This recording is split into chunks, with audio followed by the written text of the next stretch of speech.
అందరికీ నమస్తే అండి ఫ్రెండ్స్. ఈ పూట మన వీడియో ఏమంటే నేనైతే బెంగళూరుకి వెళ్తున్నానబ్బా. చాలా రోజుల తర్వాత 2 రోజులు ఉండేసి వద్దామని వెళ్తున్నాను. పిల్లలేమో అప్పుడప్పుడు పిలుస్తూ ఉంటారు, రండి 2 రోజులు ఉండేసి పోదురు అన్నట్లుగా. కాకపోతే ఎప్పుడు కుదరలేదు. ఇప్పుడైతే మాత్రం ప్లాన్ చేసుకున్నాను 2 రోజులు ఉండేసి రావాలన్నట్లుగా.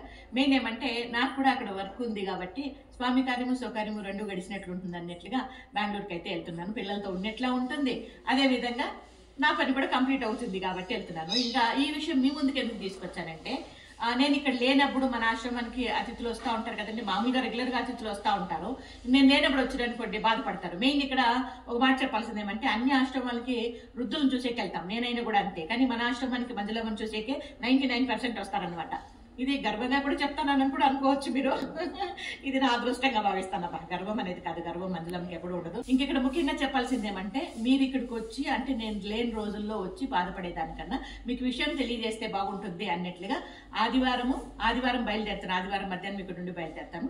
సోమవారం మంగళవారం సాయంత్రం ఇంటికి వస్తాను అనమాట. కాబట్టి ఆదివారం సోమవారం మంగళవారం 3 రోజులు ఉంటాను. డేట్లు మీకు స్క్రీన్ మీద ఇస్తాను, ఆ డేట్లు అన్నట్లుగా. ఆ డేట్లలో ఖచ్చితంగా నేను ఇక్కడ ఉన్నాను. కాబట్టి మన ఆశ్రమానికి దయచేసి ఎవరు కూడా మంజులమ్మని చూడాలా అనే ఆ ఉద్దేశంతో రావద్దండి అన్నట్టుగా చెప్తున్నాను. ఇంకోటి, నేను లేకపోతే గేట్ కూడా ఓపెన్ చేయరు కాబట్టి వృద్ధులను కూడా చూసేదానికి లేదు. కాబట్టి దయచేసి ఆ డేట్లలో గమనించుకోండి.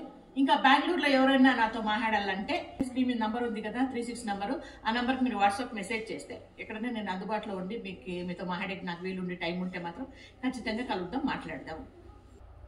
ఇంకా మేమైతే ఆదివారం మధ్యాహ్నము నేను మావారిద్దరు ఇక్కడ నుండి బయలుదేరుతాము. కాకపోతే మావారు అక్కడ దింపేసినన్ని పిల్లల్ని చూసుకొని వచ్చేస్తారనమాట. ఎందుకంటే ఆశ్రమంలో ఎవరు లేకపోతే కూడా కష్టం కదా, మావారు ఇక్కడే ఉంటారు. నేనైతే 2 రోజులు అక్కడ పని ముగించుకొని మళ్ళీ మంగళవారం సాయంత్రం మన ఆశ్రమాన్ని చేరుకుంటానబ్బా. ఇది ఈ పూట మన చిన్ని వీడియో మీద మీ అభిప్రాయం తెలియజేస్తే వీడియో నచ్చితే లైక్ చేయడం. ఓకేనా? Thank you so much.